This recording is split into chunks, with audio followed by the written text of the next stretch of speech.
안녕하세요. 라임나무치과 원장 치의학 박사 김인수입니다.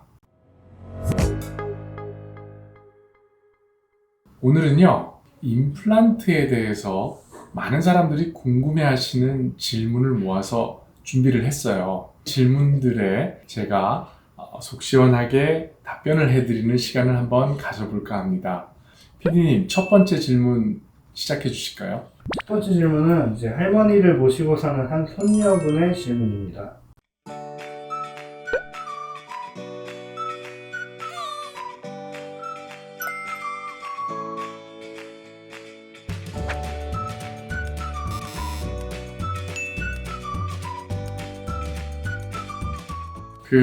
뼈가 없어서 시술을 못 한다고 얘기를 들으셨다고 하는데요.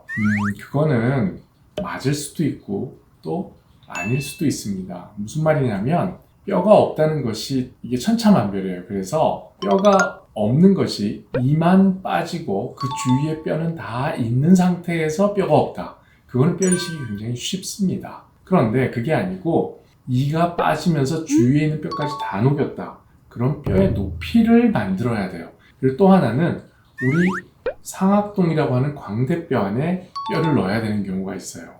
왜냐하면 위턱 어금니에 이가 빠졌을 경우에 그 위턱 어금니에 남아있는 뼈하고 광대뼈 사이에 뼈가 거의 없는 경우가 있어요. 이런 경우에는 광대뼈 안을 들어 올려서 뼈 이식을 해야 돼요.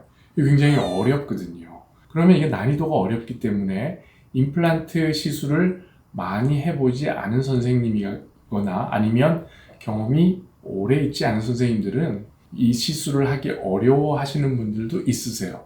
그렇기 때문에 어느 정도 뼈가 없는지는 임플란트를 잘 하시고 경험이 많으신 선생님하고 상담을 해보시는 게 좋지 않을까 싶습니다.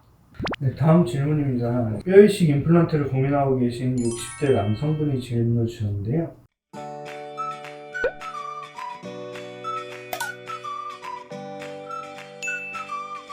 네, 뼈이식을 같이 임플란트랑 할 수 있느냐를 사실 물어보시는 것 같아요. 뼈이식을 하고 나서 기다렸다가 임플란트를 하게 되면 당연히 임플란트를 하는 기간 자체가 늘어날 수밖에 없습니다. 고전적인 방법은 임플란트를 하기 전에 뼈가 없을 경우에 뼈이식을 먼저 합니다.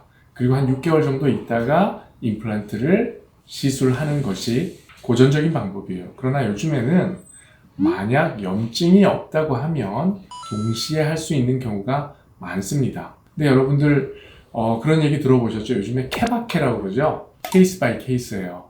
그러니까 어느 정도 뼈가 있느냐에 따라서 이것도 임플란트 시술을 같이 할 수 있느냐, 같이 할 수 없느냐가 나눠집니다.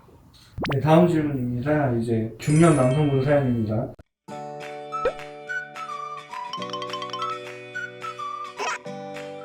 환자분들이 제일 궁금한 게 아플까요? 그런데 임플란트 시술을 한 다음에 아픈 이유는 왜 아플까요? 만약에 잇몸을 절개하지 않고 임플란트 시술을 할 수 있다면 거의 아프지 않습니다. 아프다는 거는요, 째고 잇몸을 열고 그럼 피가 나겠죠. 그리고 붓습니다. 그래서 아프거든요. 그래서 약을 드리고 약을 드시면 아프지 않고요. 약을 잘 챙겨 드시면은 그렇게 많이 아프지는 않습니다. 수면 임플란트를 알아보시는 분들이 늘어나고 있다고 하는데요.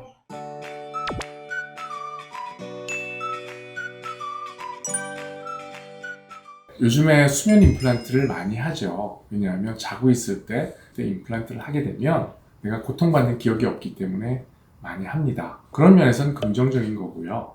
근데 수면 임플란트를 하게 됐을 때 마취제의 양이 있는데 이 양을 일정 양밖에 쓰지 못하기 때문에 이 간혹은 하고 나서 깨시는 분들이 있어요. 그럼 중간에 이게 깨시기 때문에 또 이게 어려운 점도 있거든요.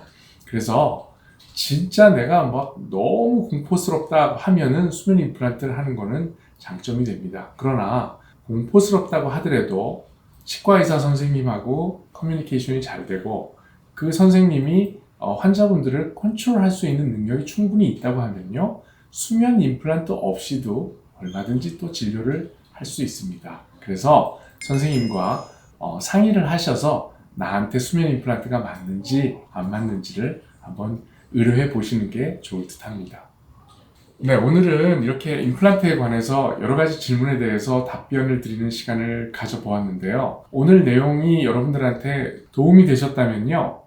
구독과 좋아요, 알람 설정을 부탁드리겠습니다. 지금까지 라임나무치과 김인수 원장이었습니다. 감사합니다.